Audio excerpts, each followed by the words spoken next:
Alright, today we're going to talk about the re-release of the Texas Chainsaw Massacre Part 2. It's a pretty good film, came out in 1986. It stars Dennis Hopper. A chick who's in it, Caroline Williams. She does a real good job of screaming throughout the whole movie. The star of the film is probably Tom Savini's special effects. Savini, alright? It's got some good production design, some good production value, so it's pretty good. A lot more reliance on humor than the original. So if you like dark humor, it's kind of fun and it's entertaining, but of course you can't match the original, alright? Same director though, so to get some points for that. Alright, here's the original. This is a Laserdisc. Alright, you can't come near this movie, alright? It just doesn't get any better than that. That's a classic. Alright, then there's Part 3. Okay, Leatherface. The Texas Chainsaw Massacre Part 3. It's got nothing to do with the other movies. No returning cast members. It's almost a remake, okay? But it's still pretty entertaining. It's got Viggo Mortensen in it. Also, it's got a good metal soundtrack. Death Angel's on there. So, I recommend that. That's a good movie. Then it gets worse. This is the Texas Chainsaw Massacre, The Next Generation, okay? It's got Matthew McConaughey and Renee Zellweger in there. And it's not very good. I mean, unless you're a completist, I'd stay away from this and watch something else. It's really, I don't know.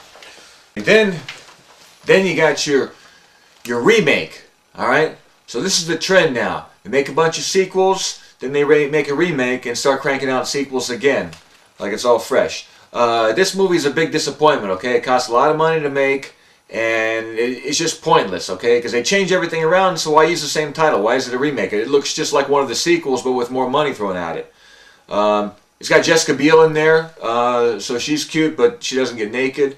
Lee Ermey's in there, which is a huge distraction. I mean, you're supposed to be scared, and you're going, oh, look, there's Sergeant Hartman. So that's a big mistake in the casting right there. It's really gory, but I don't know. It's just not that fun, and nowhere near the original. It's just a pointless exercise.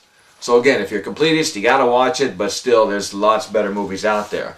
Oh, by the way, they did a sequel to this, which is actually a prequel. So you keeping up? You got the original, 3 sequels, the remake, and now a prequel to this remake. And that's what they're doing now. And it's not the first time, okay? Did the same thing with the Amityville Horror. Alright? Original, prequel, a 3D sequel, made-for-TV sequel, and then a remake. And did the same thing with Psycho. Original, 2 sequels, a sequel that's part prequel, and then a remake.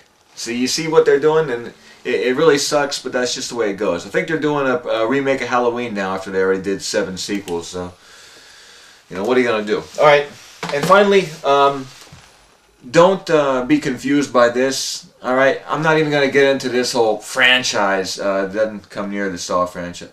Alright, that's another thing that pisses me off, okay?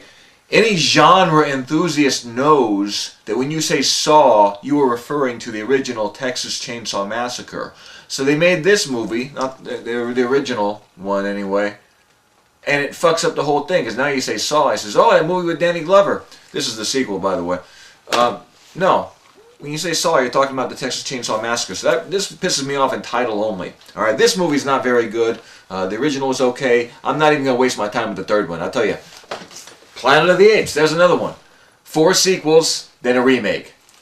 But fortunately, this movie didn't do too well, so they're probably not going to make any more. But, you know, once Chuck Heston left the franchise, who gives a shit, right? And Roddy McDowell. Okay, so here's the poster. Alright, it's pretty cool. There's Leatherface, there's Chop Top. That was Bill Moseley, who was recently in a movie called Devil's Rejects. A little bit of trivia for you there. If this looks familiar, it's because it's a deliberate send-up of a movie called The Breakfast Club. And that movie, some of you cinema revisionists are making it out to be a classic, and it's not. It fucking sucks. But that's another issue altogether. But here you go. There's Judd Nelson. That's Emilio Estevez. And there's Molly Ringwald. And actually, she kind of looks like that now.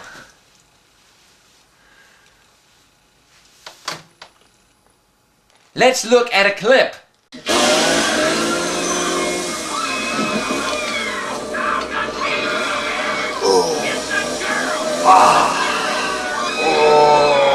So watch the Texas Chainsaw Massacre on Laserdisc, eat some chili, and invite me over, okay?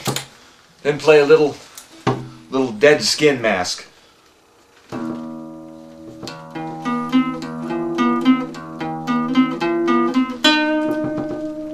Ah! Now let's look at a clip of my dog.